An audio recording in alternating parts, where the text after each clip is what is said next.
apresentação, por, enfim, nos apresentar um pouco, muito pouco, da poesia do Wendell Berry, né?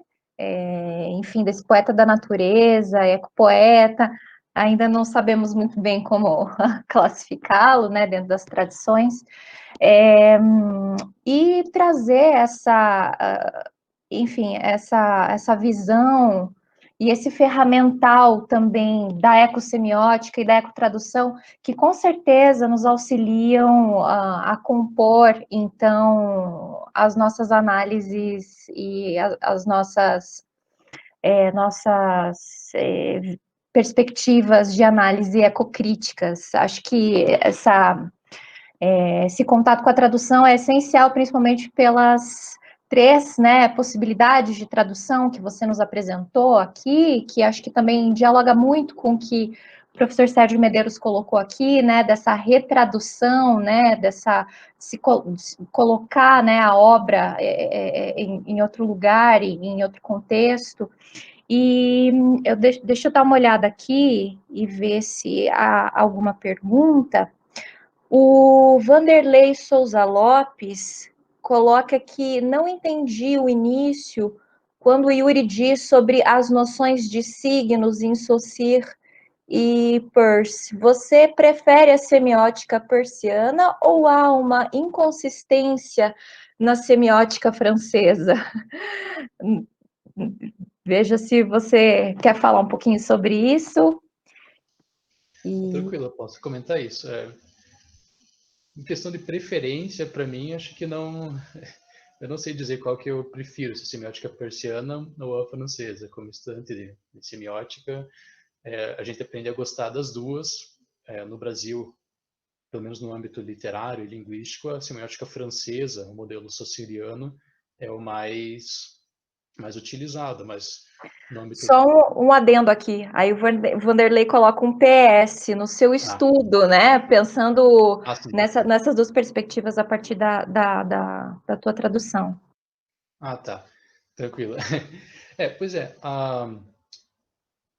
O advento da semiótica persiana é proposto pela ecossemiótica, pelos ecossemioticistas, principalmente a Wendy Wheeler, em decorrência dessa, digamos, dissonância ou contradição desse modelo cívico-sociriano, porque ele separa, né, a natureza e a cultura. Então, a razão pela qual o modelo persiano é adotado é por causa dessa especificidade que, como a Wendy Wheeler fala, acaba resultando em um psicologismo.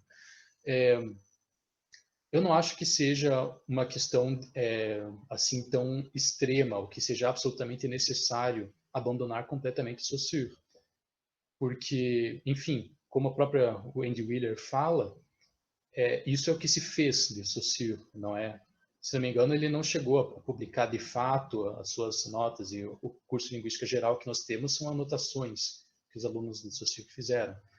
De qualquer forma, o que está em jogo é o que se fez de Saussure, né? As interpretações que se tem do modelo sígnico que ele propõe, e que ainda assim são sujeitos a reinterpretações. Eu tive contato com os estudos do Patrice Maniglier, e ele relê Saussure de uma maneira mais contemporânea, e ele mostra que tem muitas flexibilidades, que o modelo sígnico de Saussure não é tão rígido assim, e que ele pode ser retrabalhado de uma forma que não seja tão calcado na arbitrariedade.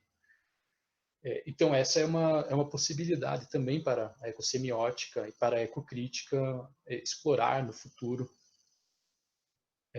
de forma a superar essa dicotomia natureza-cultura, de forma a reinserir o signo no que seria o mundo, né, ou a natureza.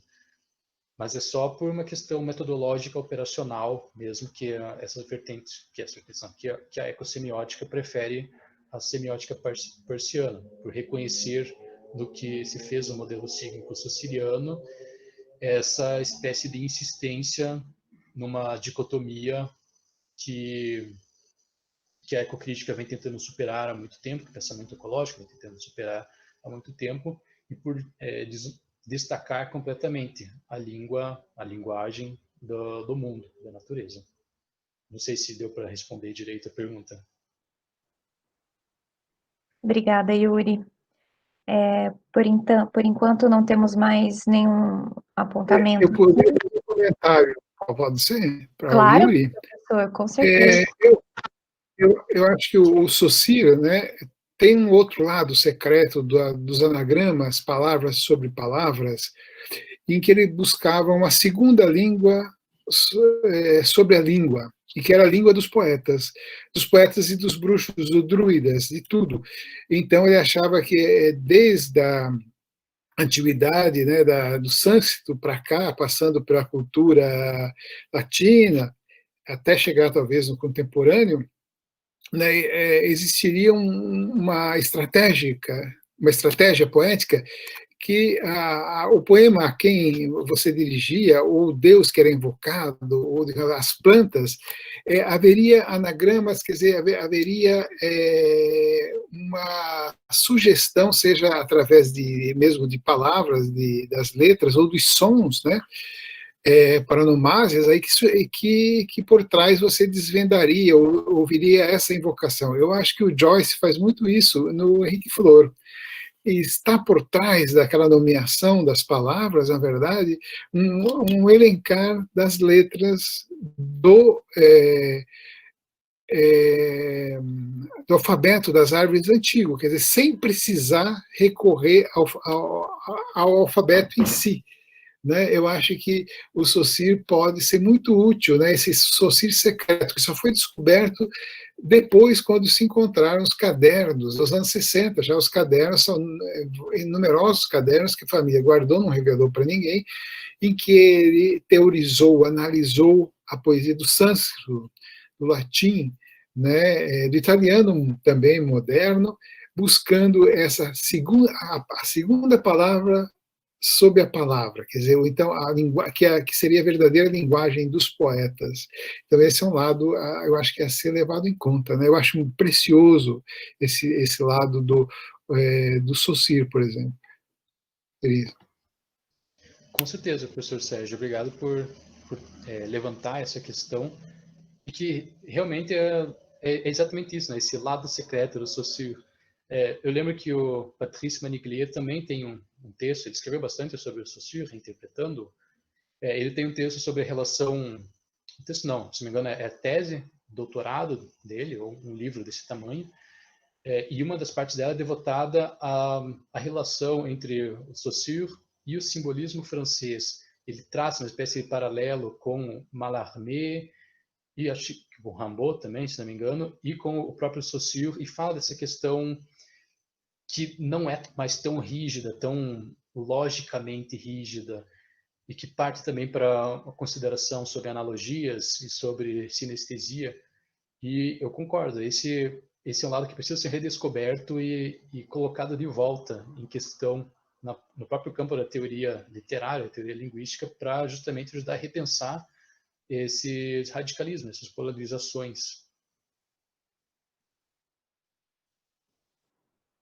E também a professora Regina, aqui no nosso chat, tem uma pergunta, e o Yuri acho que pode, que é uma pergunta mais pontual, pode responder rapidamente, eu já encaminho para o nosso fechamento.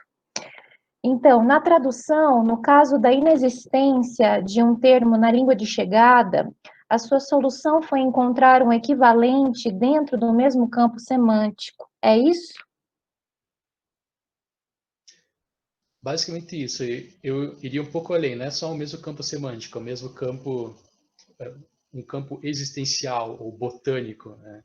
Eu não procurei simplesmente uma outra plantinha, mas foi uma planta que tivesse uma fisiologia e um funcionamento biológico e poemático similar. É um método bem que envolve uma pesquisa botânica, na verdade, né? Então, a questão não é só semântica, né? Porque senão estaria circunscrita ao texto apenas.